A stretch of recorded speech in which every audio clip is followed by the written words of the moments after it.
I won't play Hungarian death metal, but Okay, anyway, you make the tea. I'll DJ while you're making tea. perfect. Just in a minute. I like the way he entered the screen From the side. Yeah, it's always better that way. I was going to say steeped in history, but it's just steeped in boxes. No, by the looks oh of the my picture. God, don't say steeped in history. The puns. That's good. It's too early in the morning for puns. That's beautiful, James. Thank you. I'm 2 coffees in, so it's the best, you know. Oh, Wait till I get a third. So you happen to be on DxT Meetup, which is Design Meets Technology Meetup. So what is it? I think this intersection between design and technology is where so many things are happening. Before we started this conversation this morning, I think Navita and James were first to join the call, and we discussed how Navita just graduated from engineering school as IT professional.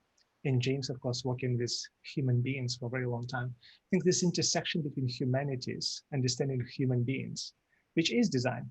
Essentially, design is about understanding people and solving problems for people world.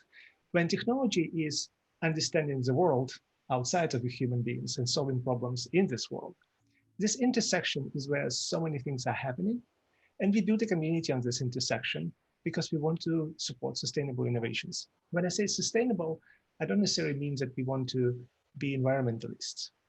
I guess we do, but in a much broader sense. We focus on facilitating innovations which are sustainable for humans as well. A lot of what we were doing in technology was driven by greed, I guess, and greed for attention. We built a lot of products which are specializing in capturing human attention and selling it for high bidder to sell advertisement. For me, what became apparent a decade ago and become my passion is to see if we can do better with technology. I think technologies have potential to amplify the best in humanity. In many instances, we amplify the worst. I guess Facebook, social media could be one of the great examples of doing both at the same time, amplifying the worst and amplifying the best. I hope we could build technology which is calmer, aligned with our actual goals, less about hijacking our attention and more about bringing us the best in other people and ourselves. This is what it's all about. Questions we ask, like, how might we facilitate trust or co-creation? Or how we can facilitate creative confidence? How we can measure what actually matters? I think Brian is working on a project right now, which is all about that, how we can measure what really matters at a workplace to make it sustainable. But today we're going to ask this question, how might we design for better conversations? I didn't know that conversational architect is a thing just before that. And to clarify, there's different ways to talk about conversational design. I think there's quite a bit of, Siri and others assistants. And I did a project, for example, with, I think it was Google Assistant, right? It's still called that this way, for smart lighting. And you build like a very primitive dialogue and you try to make it nicer. What Joshua is doing is very different. He's working with human beings, helping human beings to realize, are they effective in their conversations? And what are the outcomes they're driving for through the way they interact with each other?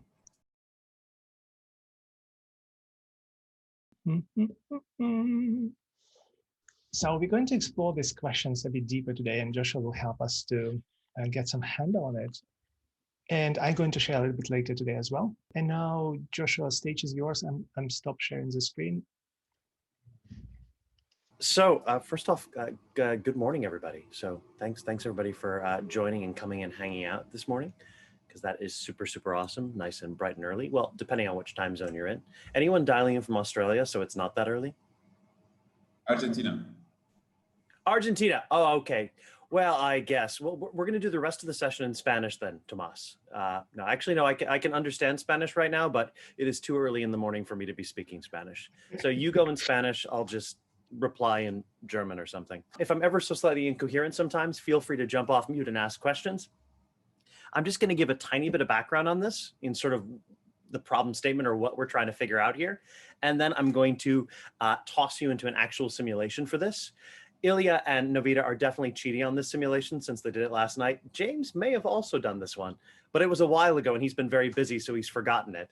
But nevertheless, World's briefest intro. My name is Josh or Joshua. I am actually originally long time ago from Hawaii, very long time ago. Outside the States now for a good 20 years, so quite some time. Based here in beautiful and extremely rainy Hong Kong today. I've been doing this for the last 12 years. Last year we did this in 24 countries face-to-face. This year, not so many countries face-to-face, but definitely a few virtually. So thanks everybody for coming and joining us. Basically, the question that we're looking around is this idea of what is influence and how can we have more positive conversations that lead people to places that create positive momentum. I want to emphasize when we're talking about like something like influence, it's not this. If you go on Amazon or Google and you look up influence, you're gonna have like all these like cheesy Machiavellian books of quick influence tactics, ways to manipulate people. It's nothing to do with that. Not remotely. Whether from an altruistic side or a narcissistic side, positive conversations don't end up, beating other people up. There are no magic words. There are no manipulation. Although we are looking at framing conversations to open doors and open minds. Basically, any conversation, there's three possible outcomes. And you can tell it's early in the morning and I wasn't quite thinking because I wore a green sweater and it kind of blends in with occasionally it decides to become part of the green screen, which is always good. Basically, you come into the conversation, there's three possibilities. At the end of the conversation, the relationship could be status quo, so same. Could be worse, which is not great, or it could be better. So how do we actually kind of get there? Some of the core principles that we'll be looking at, it's the simple reality that everyone needs to feel safe. If I want to get Ilya to either agree with me or to co-create something where we come up with something that works for both of us, it has to feel safe to Ilya. No matter how cool my idea is, Ilya is going to do Ilya type of things. And if what I'm trying to persuade him on or to move with him on is a non-Ilya type thing, he's not going to feel safe. He's going to cling to the status quo. By that same token, there's no gotcha moments. It's not, again, that I'm manipulating him and convincing him to agree with me in the moment, because that's creating a problem for him. And his problem is going to ultimately become my problem because it's a longer term engagement. So really what I'm thinking about is how can I invest in the success of Ilya? How can I help him write his victory speech so that he also feels like he's getting something out of this conversation? So last little bit before I toss you into the fun little simulation, it's this idea that in these conversations, we're kind of somewhere on this map. So whether we're collaborating, we're negotiating, we're persuading, influencing, so the vast majority of business conversations are playing somewhere on this map. I love doing this. The reason I do slides in the background is just I feel like I can be like a weather reporter finally. So there is a cold front moving on over here. That's a lot of fun. So basically there's 4 quadrants you can be in. Obviously, if you're not at the table yet having the conversation, you're not on the map yet, you're just planning. But once you're at the table, you can be here in the red zone. That's those conversations where it's people just going, I understand you, but. I understand you, but, back and forth, or just statement. It's 2 monologues desperately in search of a dialogue. And you get to the end of the conversation, you ask person A, oh, how'd that go? And they might go, oh, it was great. I got my message out there. Oh, what do you remember about what the other person said? Oh, nothing, but I got my message out there. You ask the other person, exact same story. No one's actually really heard each other. Now, again, this doesn't necessarily mean they're bad people. Anytime your friend's giving you some advice that you don't want to listen to, that's a red zone conversation. They're telling you something's good for you. They're telling you advice and you're just in your head blocking going, yeah, no, that doesn't work for me. Understanding is, if you think about like consultative sales or just listening well to people, it's moving up into this space where it's trying to understand the story of the other person. So if I'm trying to understand not just what Ilya's saying, but why he's saying it. So what's actually behind it. And that's really honestly easier said than done. Most of us, even though we think we're understanding, we're just playing a version of bingo, meaning we've got like this checklist of ideas that we're bringing into this conversation and we're listening, but we're really only listening until we find a thing that we can go, bingo, that connects to something that I want to say. And Stephen Mack is nodding his head. He's like, oh God, I do this all the time. Yeah. So do the rest of us. A lot of us do this kind of thing. So, it goes back to that Covey quote, which every trainer, facilitator, and design thinker in the room probably knows, but it's a great quote still. It's if nothing else, Covey's given us this quote. Most people do not listen with the intent to understand. They listen with the intent to reply. Most of us are just waiting for our turn to talk. So we're trying to actually genuinely listen, to pull people out of that red zone and get them to a place where not only do we understand them, but they understand that we understand them. Because there's a profound difference between me saying to, James, I understand you. And James is sitting there going, no, you don't. And James actually going, yeah, Joshua, that's what I mean. And that's that profound moment, which allows me to go from here to actually come down and begin to share my story, to storytell, to persuade. And I'm not going to do a deep dive into that, but just to put my message out there. The problem is most conversations tend to gravitate and go back and forth between these two blocks. It's, oh yeah, let me persuade you. But because I haven't actually gone onto their side of the bridge, I'm on this side of the bridge, they're on that side of the bridge. I didn't actually cross over to where they were ever. They just keep pulling me back to the red zone, and vice versa. They try to go over here and I try to go back over there. So we just end up in this kind of vicious cycle hanging out between these two bottom boxes. But if we can actually move people in a powerful way, and if we can together do it, we can actually potentially even move up to a place where it's not just your story or my story, it's co-creating, problem solving, appreciative inquiry, and moving the conversation forward. Not saying we always need to get to the green zone. It's not always a co-created conversation, but at a minimum, we need to positively bring people into this zone and make sure that they're joining us there to move along. Because you're fundamentally never alone on the map. What I mean by that, let me just go to my slide here. Sound effects are necessary. You're never alone on the map. Conversations are made of people. So like if I'm trying to go into the green zone, but the other person is like full on red zone, like I'm not listening to that. Doesn't matter how great my ideas are. You got to go back to the red zone because that's where you actually are. You might be here, but you are actually wherever the other person thinks you are on that map. That's the place you're actually in. We want to positively use what we're given. We don't want to drop the ball. So if Ilya or James says something to me, I got 4 choices. I can take it and I can just ignore it completely. Or I can do what most people do. I can take it, I can go, oh, I understand, and then ignore it. So I didn't really understand. Or I can take it and I can lead it to something I want to say. So, oh, that brings me to da-da-da-da, and make sure that they follow along with me. Or I can take it and I can toss it back to Ilya and James and say, tell me more. Give me more information on this and take it deeper. But we got to make sure that we just don't drop it. Ultimately, if you're not learning, you're not listening. So that's enough kind of background into what we're doing. Basically, what I try to do as a conversation architect, which is the world's most made up job title, but I still love it, is we try to explore how our conversations built, and basically trying to understand where are you on the map at any given time? How did you get there? How could you move somewhere else? And when should you do it?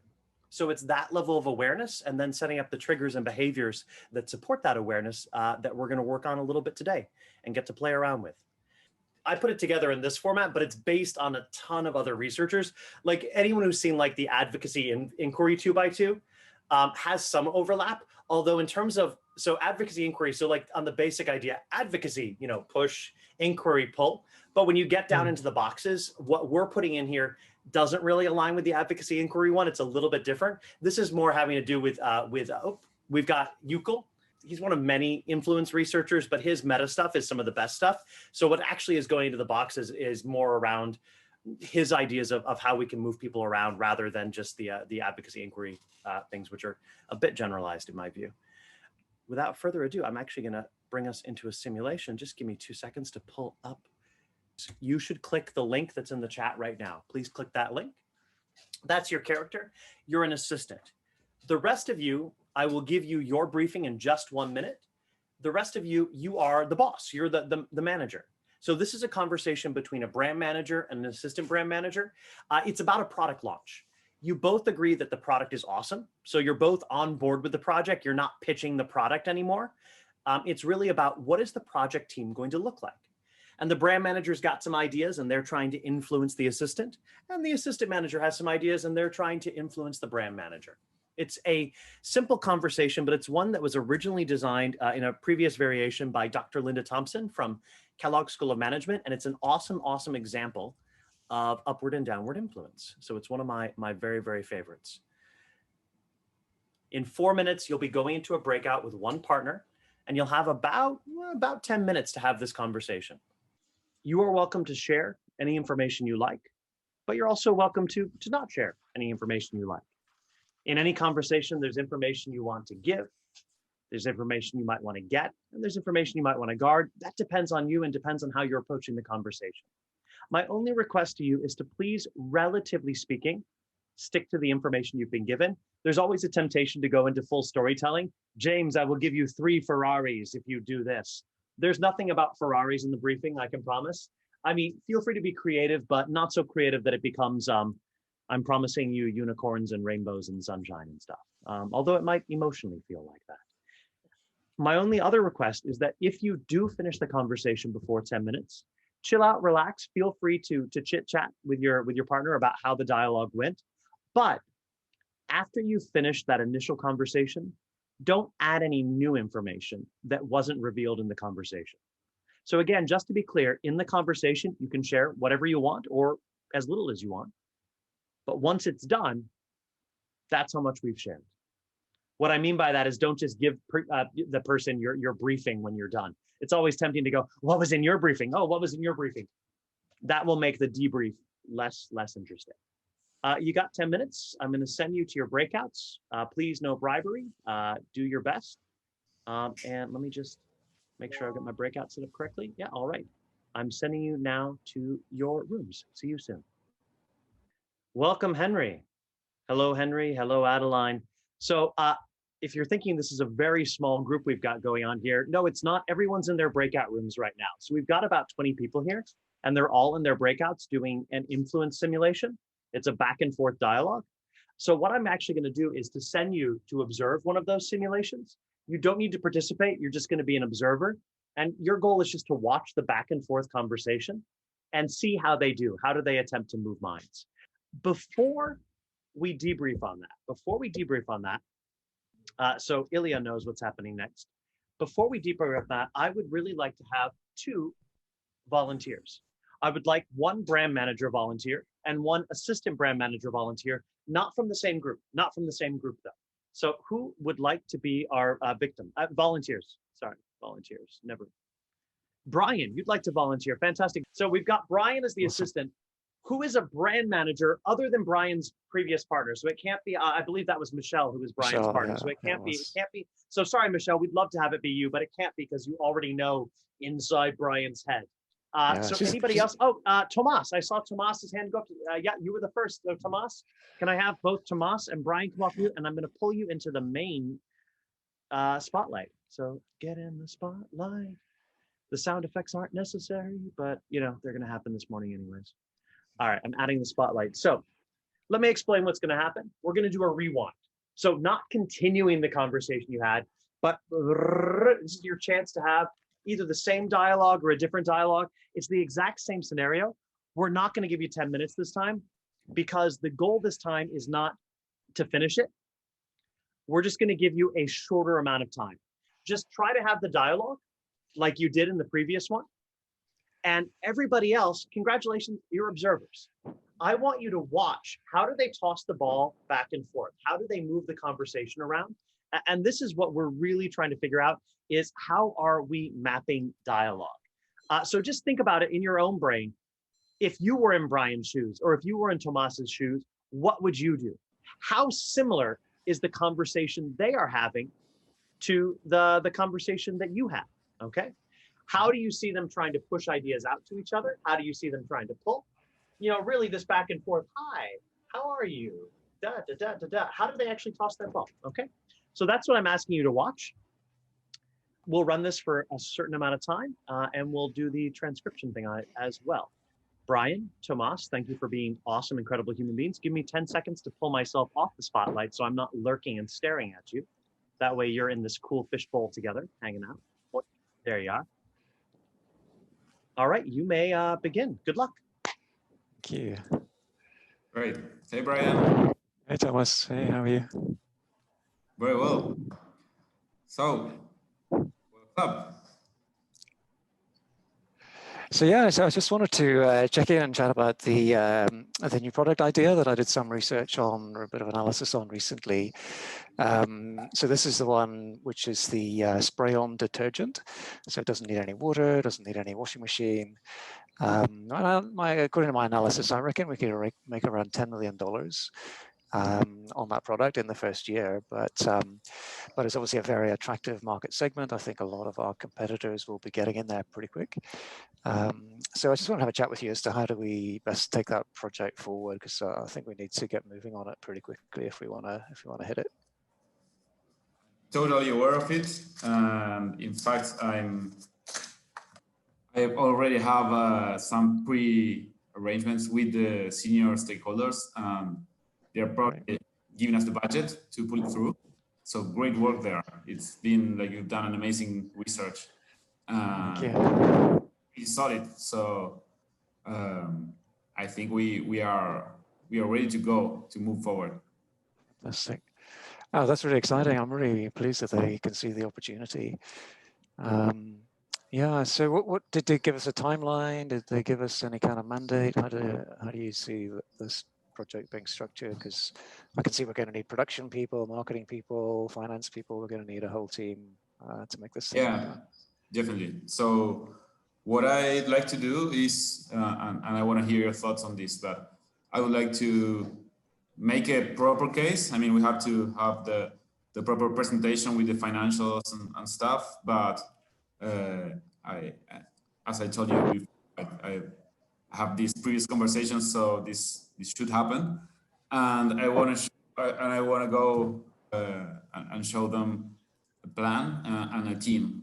So we have to go for not only for the why, but for the how.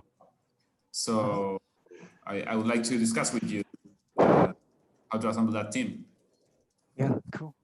Any thoughts on that? Have you been thinking on that? Yeah, that's great. I mean, as you know, I'm relatively new to the company. I've only been with the company about eight months. And one of the projects I worked on already is, already made $600,000. So yeah, so I know my financial analysis area pretty well. But like exactly who are the best people to be on the team, I need some guidance on that. But I think in terms of the product and the market research piece, I feel like I have some insights into that. So I'd quite like to, have a fairly big role in the project. But obviously with your guidance, and we're certainly going to have to bring in some other team members to fill in their areas of expertise. Great. Yeah, I see.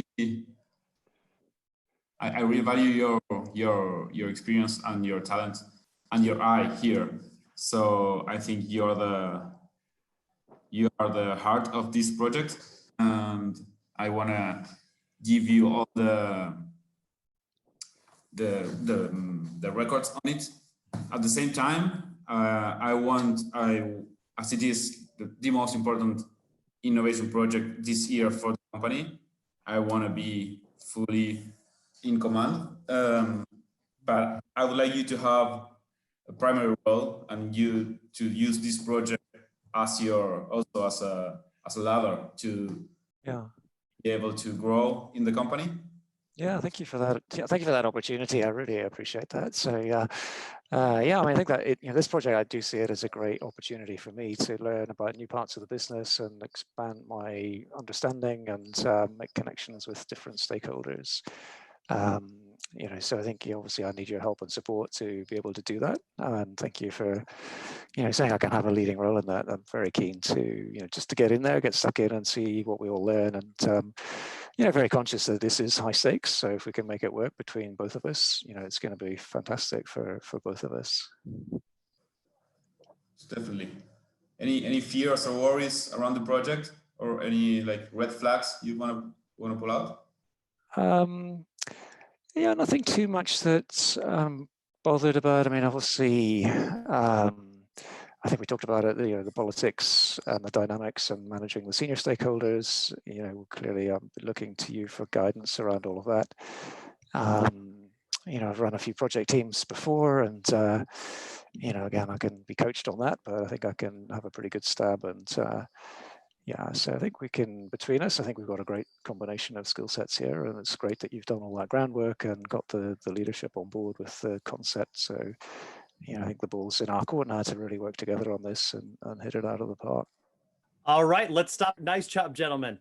We're going to remove all the spotlights so they don't feel, now that we're giving feedback, they don't feel completely on the spot here. So, which is always kind of helpful. What I'd love to hear is feedback from the group. What did you notice about that back and forth dialogue, about that conversation?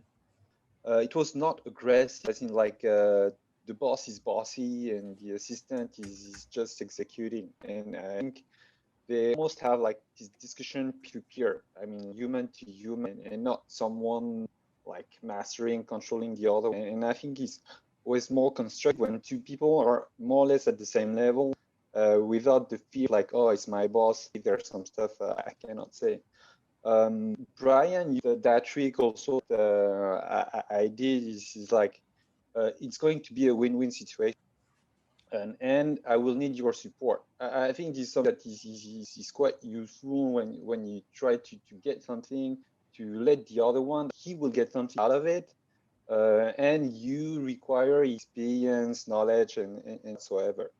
And also he's ahead of something, and that he planned something already, which is show like he's really proactive, and it makes the thing easier to get something. Because the other one is not ready, and you prove that you are not only ready, but you already started. Most likely the person, the guy is already ahead, so no point. Thank you so much, Maurice. And that is actually a very good analysis. I mean, I would definitely agree with you that they were not coming in with a confrontational mindset in terms of how they were approaching it. What I'm actually kind of curious, because you've set me up for this well, how similar was this conversation to the ones that all of you had in your breakouts? If you're just joining right now, don't worry, you weren't in a breakout. So whether you were an observer in a breakout room, or whether you are a participant in a breakout room, how similar was this conversation? So what I'd like you to do in the chat, really simple, is to put a number between 1 and 10. 10, this conversation was a clone of the conversation I had. Oh my God, it was so similar. It was like looking at a mirror. 1, the conversation I was in, or the conversation I witnessed, if you were an observer, was totally different, not even remotely the same. So where were you? Was it similar, different? I'm so curious. So just type a number between 10 and 1. I love that we get some ones, completely different. Yesterday, we had a lot of polarization. It was very, very different. And RQ, you are 100% correct. It is incredibly awkward when the assistant brand manager and the brand manager in the same room get very different numbers. It happens way more often than you think. It's my favorite thing. It's my favorite thing on the planet. Okay, so overall, this morning, the conversations were more similar to what we just saw, with the exception of Anna and Ilya, who did happen to be in the same room. So that's good that you're both on that end of the spectrum. Anybody else? Oh, so we're actually very much on that positive end of the spectrum. Interesting, interesting, interesting. Okay, so what I'd be curious to hear is actually starting off with just Ilya and Anna, because I'm curious from theirs. What did you see was different between what you saw up on the main stage and what happened in your room? Because you both gave drastically different. Now note, drastically different doesn't mean negative. That's not the implication here. It's just the idea that every conversation is many possible conversations. We oftentimes, even in like an innovation design thinking conversation, we often get way too linear. As you know, from like design thinking, we converge before we diverge. And we just want to recognize that this conversation, the same thing, there were many paths they could have taken, many, many, many paths. And James is like, phew, my number was similar to my partner's. You've been evaluated and judged, James, and you've come up with roses, okay? The big difference was that I think in a shared conversation between Thomas and Brian, I think Brian come in a very like from low power position. Thomas immediately said like, hey, I'm ahead of you. I know what I'm doing. There's just like immediate, like boss was very driving, right? From my perspective, boss was very driving until the very end. And I was always very curious after 10 minutes what's going to happen next. In our conversation, I think my boss was very sleepy and was not really driving, was like, you know, she had a horrible morning. Sorry about Whoa, okay. Oh, this is, I'm not going to read into that, but we'll go with it. So your boss Actually, was oh yes, Anna. Yeah. Anna's the boss, by the way. So let's hear from Anna. I feel like my Yeah. boss didn't care about the project at all. Oh God, yeah. Okay. Oh, and RQ claims that she's more obliging as a boss. We'll have to see if James agrees. But Anna, your thoughts on this? So I put different, not because I wasn't like an aggressive or like I was sleepy or something. I think at their conversation they were like quite like on the same page. So they wanna to make benefits for each other. And they were like, okay, I help you, you help me, and then like we all will do something incredible. So like I will grow, you will grow, and everything will be. But for me, I think so. I was like, okay, I don't want you to be more like leading and be too much responsibility. And Ilya was like, okay, he was pushing me, and I was like, okay. Just stay. Let's try to make it a little bit slower. So, yeah, this why I think our conversation was different, and I also felt we didn't finish actually, so it wasn't enough. Yeah, And that does happen. Oh, with Ilya, it's never going to be enough time. Never. I'm just kidding. I'm just kidding. But yeah, no, interesting. Time is always an interesting factor. So this conversation between Brian and Tomas felt like it almost was even getting done. So I've got on my macro, that's that little robot that's analyzing this. We had Tomas coming in at around 2 minutes and Brian coming in at around 3 minutes. So a fairly equitable, Brian coming in slightly more, but Tomas doing very well with the time that he used. More time does not equal more power by any means. You know, we talk about that in sales and negotiations, that really good sellers often speak way less than the other person. They're just trying to get information out there on the table. Yeah, so but it was 2 minutes. Do you feel like, I'm just very curious, Joshua, do you feel Brian and Thomas was actually on the same page as it? Because I felt that it's going to disaster. Like I felt as though Brian started very low, but actually Brian wanted to be on top. And Thomas, at the very end, I felt as though they completely misaligned on the facts, because Brian was basically saying, oh, you agreed for me to be the lead in this team, right? And Thomas was like, sure, yeah, I agreed for me to lead in this team. Yeah, absolutely, no problem. So I felt as though they're going towards disaster. Absolutely. That's exactly what I felt as well, Ilya. Ilya, you've literally nailed the biggest note that I have in bright red on my iPad, which is if I ask Tomas and Brian to summarize what they've agreed to, I guarantee that it is not the same thing. I guarantee that what they have agreed to is not going to be the same. And that happens way too often in real negotiations. Avinash, you had a thought that you wanted to add. I see your hand up there. Because, you know, if you look at the last part, which is always the trickiest part about, you know, Brian wanting to, I was in the assistant role, asking for the actual product head position. The worst product head were critical, and Tomas, like he did with me, was initially like, yeah, I want you to have a significant position in the team, but not in the title. So my goal was saying, yes, okay, eventually I would say, would you be okay if I have that project head lead and you be my mentor? So you're still the owner, but I'm project. I wanted to get that. That was the goal. And I felt right at the end, Brian was getting the influencer role, but what does that mean? Exactly, Avinash. And you could actually see a huge tonal shift. So Brian was incredibly polite and moving around in circles at the beginning. And I'll explain that in a moment, what I mean by that. But the moment Tomas says, I would like to be, in his phrasing, in command, you know, master and commander, in command. So although Brian's tone was still incredibly friendly, smile, smile, smile, it was like a duck. You know, that's that quote, the famous negotiation quote, be like a duck, calm and unruffled on the surface, which is what Brian was doing, but paddling like crazy underneath. What changed dramatically about Brian was how long he waited to jump in. Gone was the slow, patient, conversational Brian.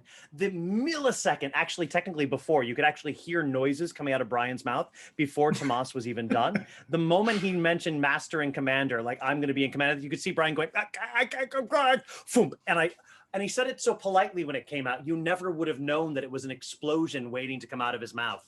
But that's what it was. That's what it was. He was trying to redirect the conversation in his own way. Anybody else thoughts on this? I'm actually kind of curious, just real quick show of hands. How many of you tossed out there, I want to be the lead? So if you're an assistant, tossed out there in the first minute, I want to be the lead. Because there's kind of two strategies. Putting out, I want to be the lead early on, or building common ground and then putting out, I want to be the lead. I need to emphasize one strategy is not necessarily better than the others. It has a lot to do with context, culture, character, the individual, the situation, and how they process information, that kind of stuff. It also has to do with your confidence of being able to manage the conversation. Putting something out there early, I want to be the lead, which we've seen. We saw that yesterday. We saw that like literally in like the first sentence yesterday. The person's like, hi, this is a great project and I'd like to be the boss of it. Boom. Now that gets it on the table, which can be a very nice thing to put it out there on the table. But we also have to recognize, depending on our boss, depending on the situation, the moment something's on the table, the other person either verbally or non-verbally has to respond to that. So they've got this information out there. So maybe your boss was like super open to problem solving, but if you drop out that position, I want to be the lead, suddenly all that potential problem solving goes whoosh, and they just want to focus on defend, defend, defend. Now, not always, of course. I'm not saying always. Please don't get me wrong. There is a good time to put things out on the table, and it depends conversationally back and forth. But it's really interesting to see when people try to do it. Anybody else thoughts on this conversation on the Brian Tomas show? Then I'll give a couple other closing thoughts, and then we'll put you back in your breakouts to discuss. I think at the end it was interesting because Thomas said you're heart of the project, and I thought like, okay, Thomas, you're done here. Brian going to use that, and he going to squeeze you now, because it was like it was very like from the beginning it was respectful, but then at some point I think in my mind Thomas actually gave a lot of ammunition to Brian. I do have one comment. Sure. And maybe I missed that, but I can't remember hearing figures. And maybe I'm too data driven, but I didn't like to say, hey, look at figures. We have to be quick because this is what we get. It's too slow. So there's no deadline, no figures about the expected outcomes.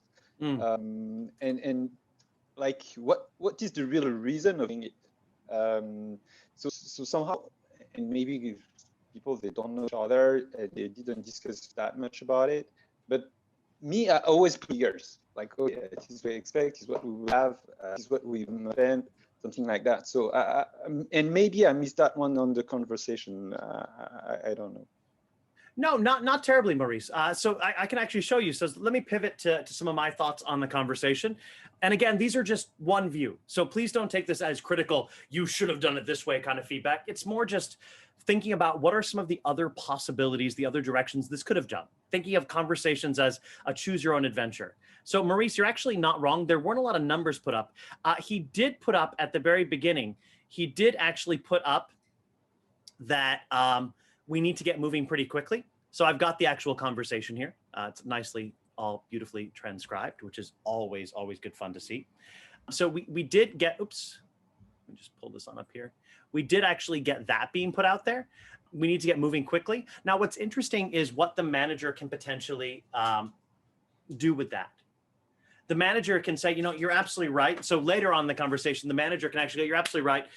And if the manager is really clever, one of the things they often do, by the way, if you didn't do this, it's not implying you're not clever. But one of the things we often see managers do is if they want to show that they're a good manager, support professional development, they'll use that idea of, yeah, you're right. This needs to be super quick. The logistics are complex. Competitors are, nipping at our heels. They're catching up to us. So they reframe it as actually having a conversation about the professional development of the assistant brand manager. So they go, I'd actually love to talk to you, Brian, about, your professional development. Where do you see yourself 6 months, 12 months here?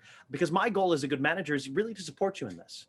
You've mentioned that we need to launch this quickly. So I really appreciate that you've got this ambition and you want to take the lead on this. And I definitely see this, or as Tomas says, I definitely see you as the heart of this project. So I want to give you a significant role. My concern is that if I suddenly, all those teams you've been working with Rel, if I suddenly bump you up ahead of them, that suddenly they might get, you know, the little bit of green with envy and they may not work with you as well. And combining that with the logistical difficulties of managing these things you haven't managed before, that putting you right away as the head of this project officially and in all real purposes could actually be career limiting. So my goal is to actually give you as much exposure during this project, talking to the board, getting to work with a lot of the teams, but removing some of that logistical burden from you. So I'll manage that. I'll be your mentor and I'll actually manage that and be the project head. But we'll have you come up and, you know, have a very strong role and strong visibility with it. That way, 6 months down the road, we can actually, you know, give you your own project to run and use this as a case that says, this is the way forward. Now, again, I'm not saying that you need to do that. That's not like this is the way forward. It's not The Mandalorian or anything, but it is just kind of interesting to see the different approaches to how we deal with this. So what we saw happening here, one good thing, so Brian sets it up with a nice agenda, what he'd like to talk about. What you can do to make agenda even more powerful is to actually add an invitation in the end. And so, Brian, this is something that you actually don't really do throughout the conversation, is you are statement-based, but you never end your conversational turn with an invitation that tosses it back to the other person. And you can actually see this a little bit in Tomas's awkwardness. He wasn't sure if you were done talking because you didn't like specifically toss it back. Now, again, I'm not saying you always need to, but there wasn't, especially in a virtual environment, it's really, really helpful if we you know, toss the ball back more explicitly because a lot of that subtle nonverbal behavior is missing, that tonal stuff that indicates it. Tomas, though, pulls it up very, very positively. You're doing amazing research. What I like is you're both starting not from a me focus, but potentially, because potentially a little bit too much what we would call fishing, Brian. So he's asking you what you think.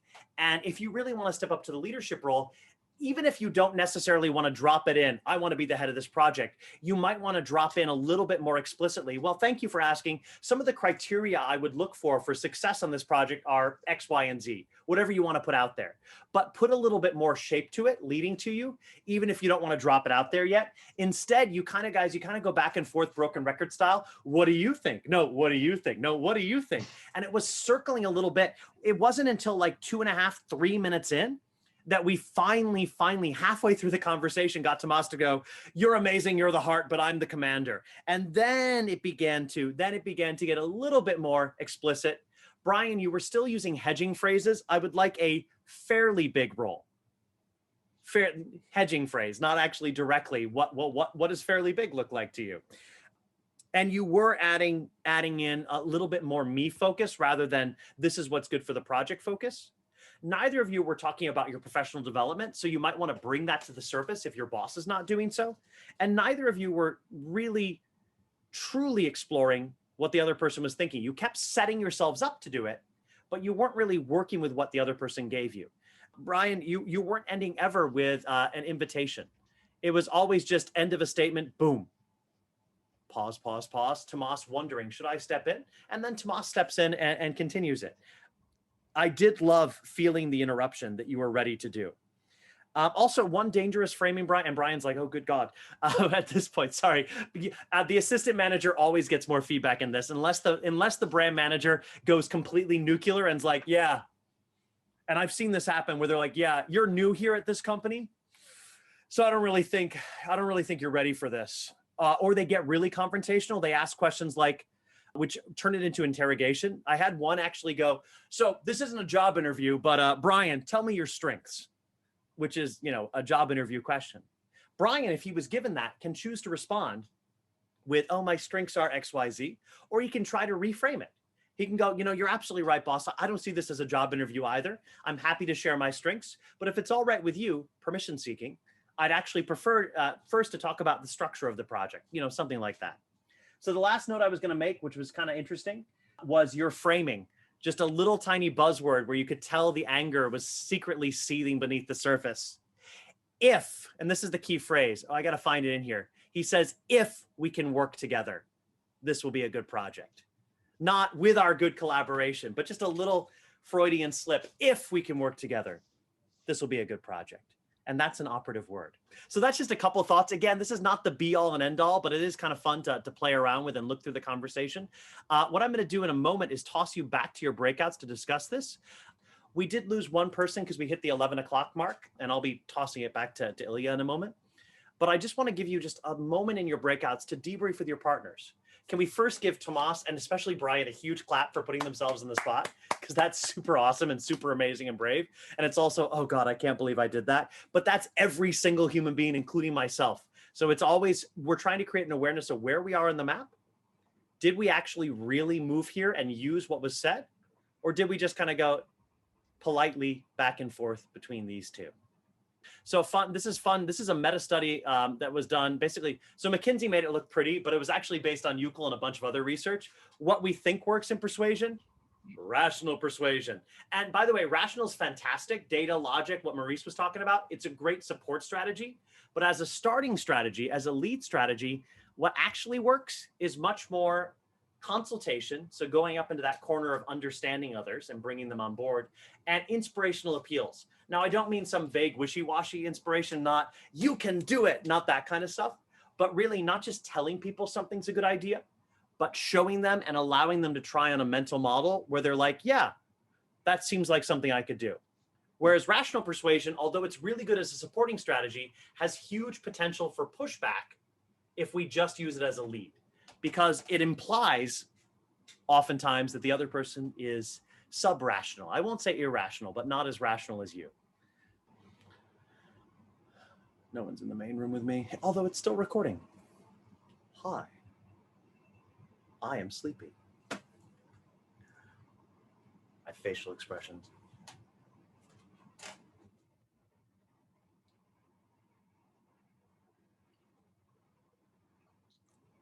Ba-dum-ba-ba-da-ba-bum.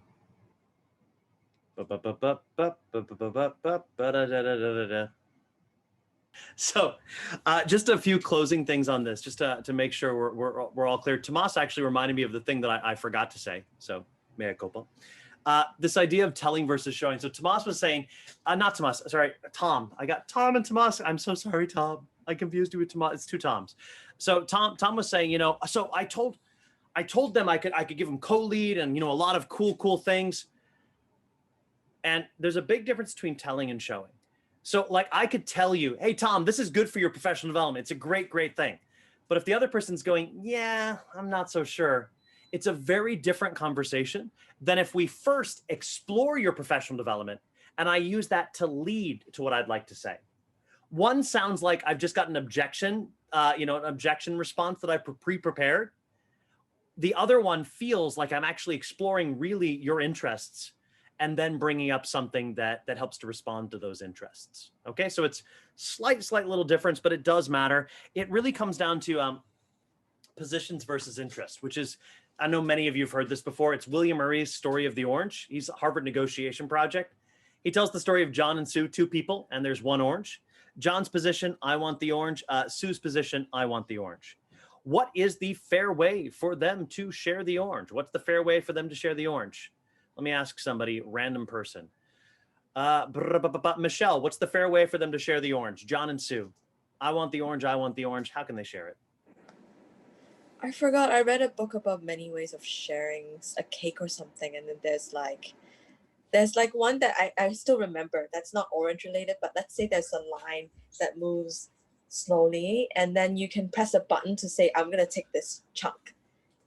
And I know that's not orange related, but then no, it's a great answer, Michelle. So that's actually often used in like legal proceedings with like divorces, actually, where one person cuts the estate and the other gets to choose which side they're happy with. So it's one person cuts the cake, the other chooses the first piece. So it's that kind of thing. So similar to what you're saying. Other people say, just cut it in half, make orange juice. And my favorite was a group in Singapore where one person said one person should take the orange and the other should take the seeds and plant orange trees.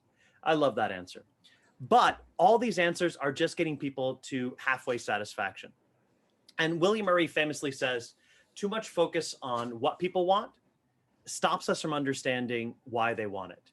So basically, too much focus on the position, I want the orange, stops us from understanding the interest beneath the position.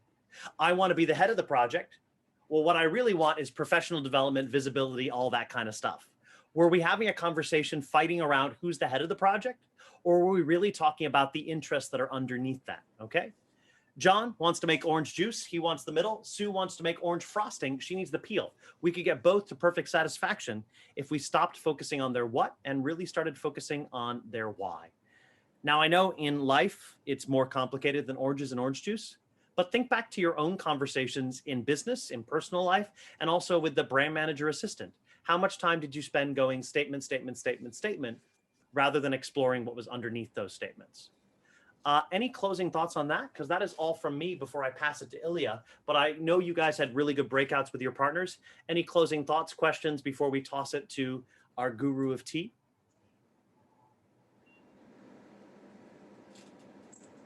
This is my dramatic pause. Awesome. Hopefully you all enjoyed that. Thank you very much for letting me come and run some fun experiments this morning, or at least they were fun for me, which means they were fun for at least one of us, which is truly what matters in these conversations.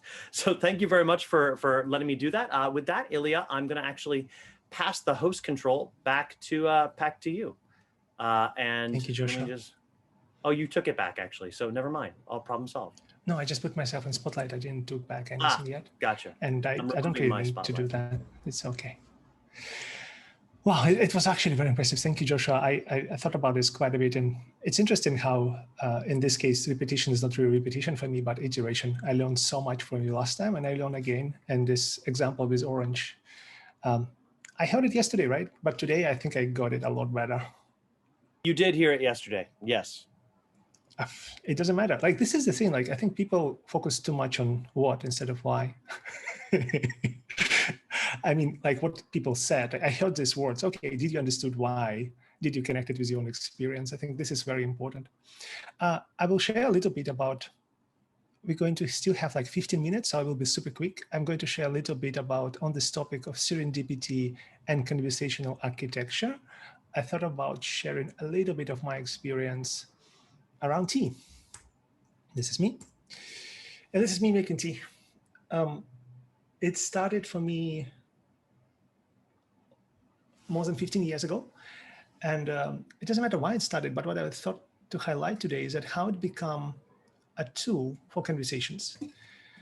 So this is what I'm doing in an office, right? So this is a tiny office. I think this is Hong Kong, but I've done it in all the offices. And what was funny that after I started doing this, it stuck as a culture. So tea, similar to coffee, have this incredible power. It's a light drug, which makes us more awake, which is nice. So it started just by me being interested in tea, which is fine. Then tea, proper Chinese tea, it's a process of enjoying the tea. And then what it always leads to is a conversation. So it gives you to a moment, it's interesting still moment when people slow down. And when I bring it into the office, and at the time I was very interested in Agile. So it was 2005 or 7, something like that. I was going for Agile conferences, trying to understand how Agile works in a teams, Agile interdisciplinary teams. At some point, I realized that my tea process became part of my Agile process. By making tea with a team for half an hour every day, I had this moment of stillness when suddenly people slow down, relax, get a little bit high because of tea, and share things they will not share in a normal workflow. And because I was the boss, I was the leader of the team, it was this very safe space with permission to share what you think about the project. And it created incredible culture, and tea became a keystone, right? Hey, I would have the situation when people will ask me, hey, can we have some tea? And I was like, okay, people want to talk, and they want to talk in a safe environment. It was almost like special space we created inside our work days for these conversations. So what I started doing is that I started bringing this tea all over the world with me in my backpack. So this is a wider he was sharing yesterday. This is Dublin 2014, and you can see the teacup on the table.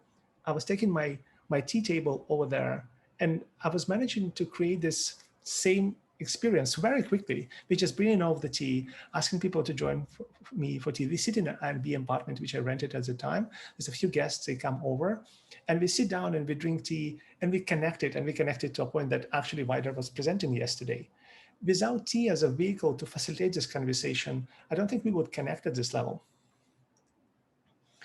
This is me in I think this is Austin. And the guy on the right is a co-founder of a co-working space there. I think it's closed already.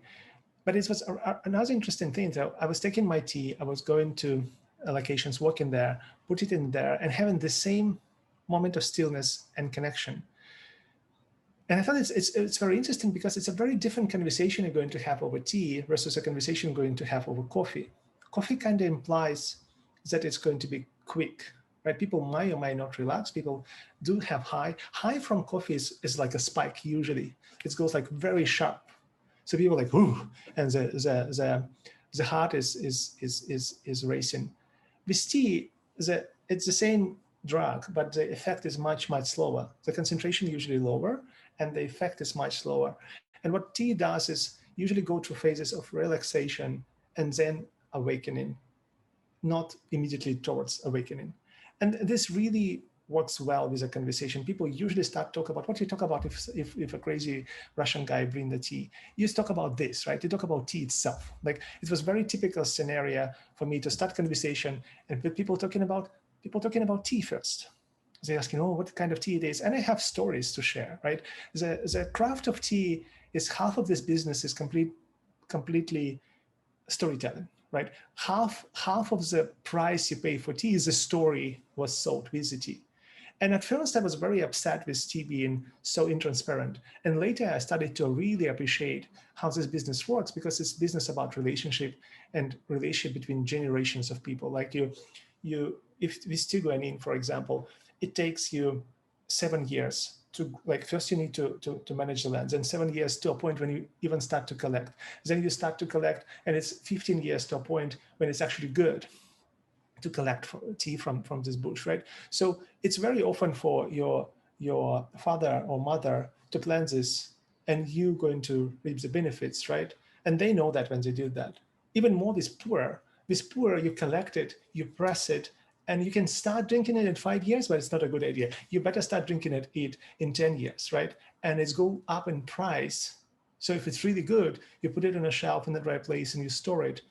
So when you take this from the shelf and you bring it down in a conversation and you say something, oh, this is 25 years old tea. And you're talking with someone like coming back in their life and say, oh my God, I was a teenager when this tea was collected. This gives people dramatic perspective, right? It creates very different feeling of space and time and importance of this moment as well. So we together, we're sitting there, this is Washington, and there's a guy on the right, geneticist, Frederick, who joined us yesterday, is a guy who is doing 1 kid or a degree every 5 years, right? This is his motto for his life. He done MIT, he done Stanford, I forgot, I think Virginia or something. He done 5 kids and 5 degrees. So it's very inspiring. He's probably going to join us for one of the meetups. He wants to share about genetics and genetic diseases and how we can build awareness about that through technology today. He's building in this space for a very long time. I have no idea how would I have this conversation otherwise, right? There was no reason for us to sit down and talk. But it was me who put together a tea table, and he's like, "What is that?" And like, "I'm just arrived. I'm drinking some tea here as a working space. Do you want me to join? Do you want to join?" And he joined, and we had a conversation. And this engineered the moment of serendipity. This was never happened, and he will never show up yesterday on our meetup if this will not happen. And this ability of this simple ritual and a drink to connect geographies, people, cultures. I think it's very powerful also because it changed perception of time, and it also opens this conversation about culture, right? Because tea takes such a long time, because it's such an experience, you inevitably start talking about that, and then you talk about in a context of your life, like what do you do with your life? What is your, why are you here? What is your goal? I think it gives this perspective, right? So right now you're spending this 5 minutes, 10 minutes with me talking about tea, right? You have only that many, like 54 weeks a year, maybe 100 years if you're lucky. You can, if you draw if you draw like a line of circles on a piece of paper, like 52 circles, right? You will feel like A4 list, and this will be, every circle will be a week. And this will be your whole life. So when this week you drink this tea, you can mark this with a little green dot and say like, this is the point when Ilya was talking about tea. So it's possible to visualize your whole life and all your interaction in one A4. And I think tea gives this perspective. Tea allows for these conversations to happen this way. This is me drinking tea in Hong Kong. This is me, I think, in Washington again. The guy on the left, he's a founder of ancestors.com. And he at the time was working at Gallup. Gallup is this incredible company consulting US government for many, many years. They invented modern pooling. They invented idea. They actually took this idea from agriculture, idea of testing random seeds. They used it very first time in 90-something to try to understand political landscape in America. And they became famous because of that. They kind of invented the whole idea of random pooling and understanding what people think about situations. Then later they establish positive psychology, the whole branch of psychology of Strengths. Strengths Finder, if you ever met this thing. T opened so many doors and creates this frame for me to talk. This is me making a podcast now, and podcast is a conversation on its own. This is like 2 months ago, we just published this one. It's a 10th episode of the podcast talking about Dear Hong Kong, the project of creating a book about 150 nationalities of Hong Kong. It squares on this aspect of culture, once again, true tea. In this recording, we actually sip in tea, and we decided to keep all these noises in. And at the end, it was impossible to cut it in 15 minutes. So we keep all hour and a half. And so far, I get incredible feedback from this podcast. One of the best feedback is that people saying, hey, I would like to go to Hong Kong to drink some tea after I listened to this podcast. But we actually don't talking about tea much. We're talking about other aspect of culture, but somehow people hearing that and seeing tea as a connective tissue for conversations about culture. So this is this tea shop in Hong Kong, Bonham Strand, 113, and I was passing by many times. And I was wondering why it's so devastated. It's such a beautiful place. But if you look inside, you can see that this light is on, nobody's there, and a lot of very old tea. I know for sure that this tea cost a lot of money just because it's old, right? There's some fascination in tea culture with old, abandoned tea. Like the most expensive tea is the one which was stored in a random place for 10 years. Everyone forgot about it. So I know for sure there's a lot of money there. And I was very curious why someone who owns this place, I was thinking maybe, I was telling a story to myself. Maybe it's like a family and they fighting with each other, and this is kind of like collateral damage by someone, and they cannot sell, or maybe they're looking for a seller, but they cannot agree on a price, and or maybe younger generation doesn't care about tea anymore, and this old guy cannot find someone in the family to take care about these things. Much later, I met the guy, Mr. Lee. He was fixing TV inside this amazing space. He gave me a horrible chicken, thinking that maybe this will spook me away. I'm coming again and again, talking with him, trying to bring some things and explain this idea of putting this shop back into business.